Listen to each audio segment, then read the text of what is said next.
Hello, contemporary issue students. We're going to read Are Americans Overtaxed from the Taking Side's controversial issues.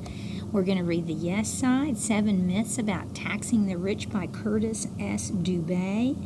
And Mr. Dubé is a senior analyst of tax policy at the Heritage Foundation. That, by the way, is a very conservative foundation. He previously served as a senior economist at the Tax Foundation. And this article was written in 2009. It begins on page 220, so let us proceed. President Barack Obama plans to raise the top 2 income tax rates from their current 33 and 35% levels to 36 and 39.6 respectively. This would undo the 2001-2003 tax cuts for Americans earning more than $250,000 for singles, and return the top rates to the levels of 1993 to 2000 during the Clinton administration. In addition to these tax hikes, the House of Representatives Ways Means Committee, led by Chairman Charlie Rangel, Democrat of New York, favors another tax to fund the government takeover of the health care system. The Rangel plan would levy a 1% surtax for married couples earning between $350,000 and $500,000 a year, a 1.5% surtax on couple incomes between $500,000 and $1 million, and a 5.4% surtax for couples earning more than $1 million. For singles, the surtax will kick in for earners making more than $280,000 a year, $400,000 and $800,000 respectively. It would be phased in beginning in 2011 and would rise higher in future years if Congress decides it needs more revenue to fund its government-run health care system. Contrary to arguments made by proponents of these tax hikes, tax increases in the early 1990s did not lift the economy to the highs experienced later in the decade. President Obama and Chairman Rangel's tax hikes would increase the progressivity of the already high progressive tax code. High-income earners pay substantially higher tax rates than do lower-income earners. If passed, this increased progressivity will damage economic growth by lowering the incentives to work, save, and invest. This will stifle job creation, further slowing the growth in already stagnant wages. Those who support this tax increase point to several arguments to boost their case. But when the arguments are scrutinized, it is clear they do not hold up. Tax hikes on the rich will not balance the budget or close deficits. High earners already have a vast majority of the federal income tax burden, and the proposed tax hikes will badly damage the economy at a time when it cannot absorb any new negative shocks. The president should scrap his plan to hike the top 2 income tax rates, and Chairman Rangel, his plan to pile additional tax hikes on high earners, and Chairman Rangel. Instead, they should propose to immediately cut spending, including reforming entitlement programs and extending the 2001-2003 tax cuts for all taxpayers. Additionally, they should propose further cutting tax rates to help the ailing economy.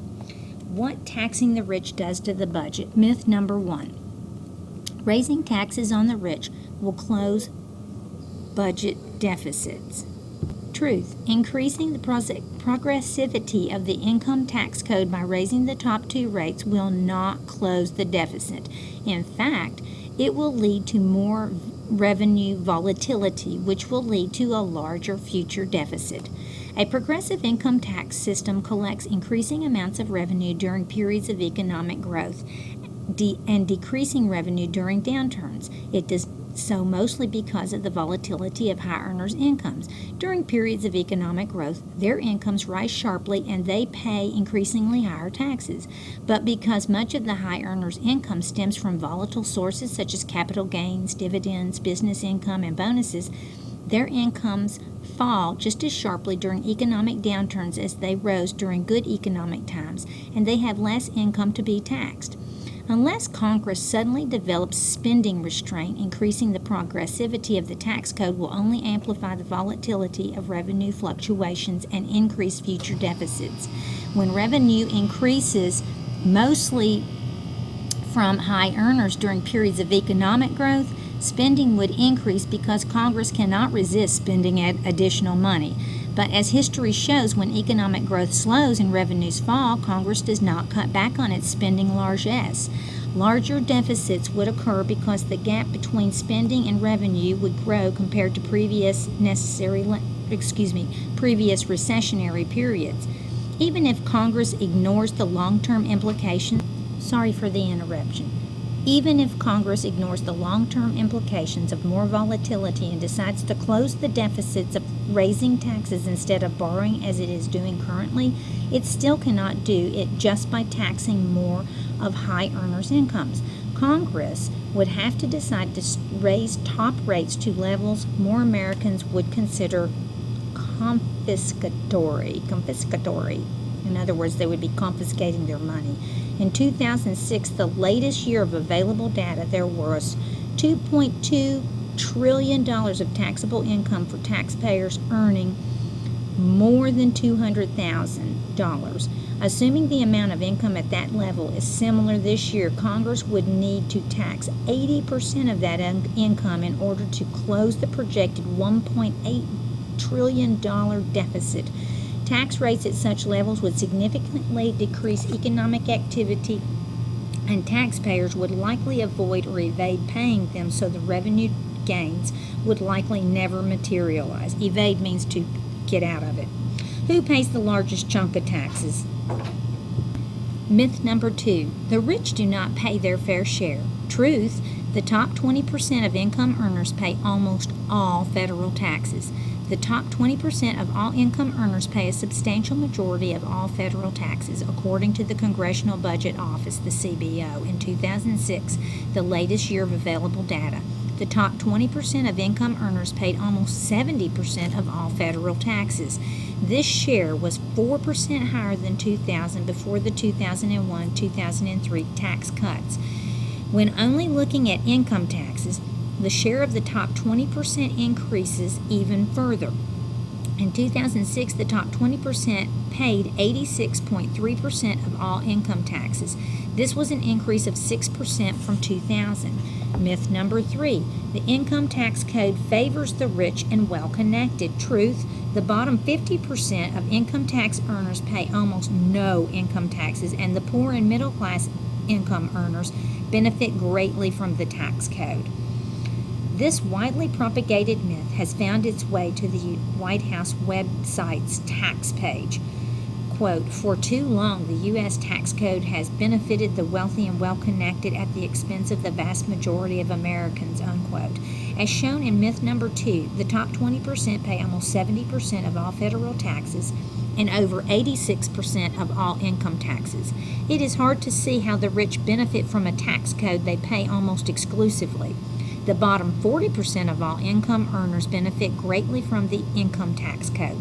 In fact, they actually pay negative income tax rates because refundable credits such as the child tax credit and the earned income tax credit wipe out their tax liability and pay out more money to them than they ever paid in.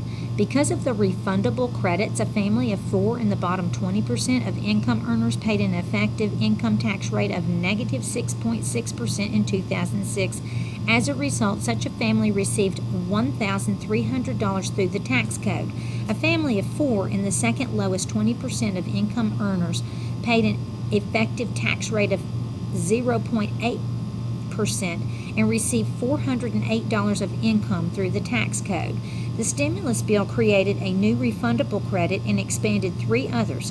This will further reduce the income tax burden of low-income earners to the extent that they can pay less and increase the income they receive through the tax code. The income tax burden of low-income earners has trended down for years. In 2006, the bottom 50% of all the income tax filers paid only 2.99% of all income taxes. This was down 57% from 1980 levels when the bottom 50% paid 7%. Altogether, historical trends in the recent tax policies and the stimulus likely mean that when the data for recent years is released, the bottom 50% of all taxpayers will have paid no income taxes whatsoever. Myth 4. It is all right to raise tax rates on the rich. They can afford it. Truth. Just because someone can afford to pay higher taxes does not mean he should be forced to do so. The faulty principle of ability to pay holds that those who earn more should pay proportionally more taxes because they can afford to do so. Such thinking can be a slippery slope because technically virtually anyone can afford to pay more taxes. The ability to pay principle has no grounding in economics, as it relies on a completely subjective judgment of fairness. The tax code should collect revenue in the least economically damaging way possible.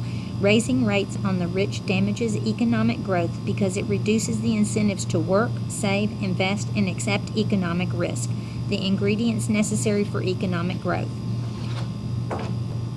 Raising taxes on the rich hurts workers at all income levels, especially low and middle income earners.